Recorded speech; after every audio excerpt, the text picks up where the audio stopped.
அஸ்ஸலாமு அலைக்கும் வரஹ்மத்துல்லாஹி வபரகாத்துஹு. கேலிகிராஃபி பண்ணும்போது இது டிராயிங்னு மட்டும் பார்க்கக்கூடாது. அல்லாஹ்வ நினைச்சு நம்ம சோல்க்கு பீஸ்ஃபுல் கிடைக்கிற மூமெண்ட்டாக பார்க்கணும். நம்ம பண்ணுற ப்ராக்டிஸ் அதில் உள்ள டஃப் மூமெண்ட்ஸ் எல்லாம் அல்லாஹ்வுக்கு மட்டும்தான் தெரியும்.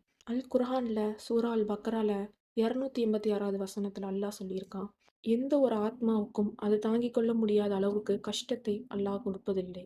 அது சம்பாத்தியத்தின் நன்மை அதற்கே அப்படின்னு சொல்லி அல்லாஹ் சொல்றான். ஒரு சிலர் என்னென்னவோ படிக்கிறாங்க, என்னென்ன கோர்ஸோ எடுக்கிறாங்க. ஆனால் மார்க்கத்தை பற்றி படிக்கிறவங்க கம்மி தான்.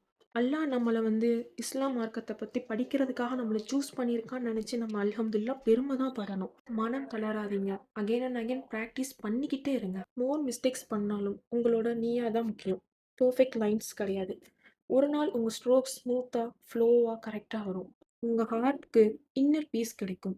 அதில் அல்லாஹோட ஹிர்ஸ் இருக்கும். ஸோ கான்ஃபிடென்ட்டை லூஸ் பண்ண வேண்டாம். நீங்கள் பண்ணுற அரபிக் கேலிகிராஃபி ஒரு நாள் இபாதா போல், ஒரு நாள் அதுக்கு வேல்யூ கண்டிப்பாக கிடைக்கும் இன்ஷா அல்லாஹ். இந்த எனர்ஜி உங்களுக்கு கனெக்ட் ஆச்சுன்னா கமெண்ட்டில் ஒரு ஹார்ட் போடுங்க. அஸ்ஸலாமு அலைக்கும் வரஹ்மத்துல்லாஹி வபரகாத்துஹு.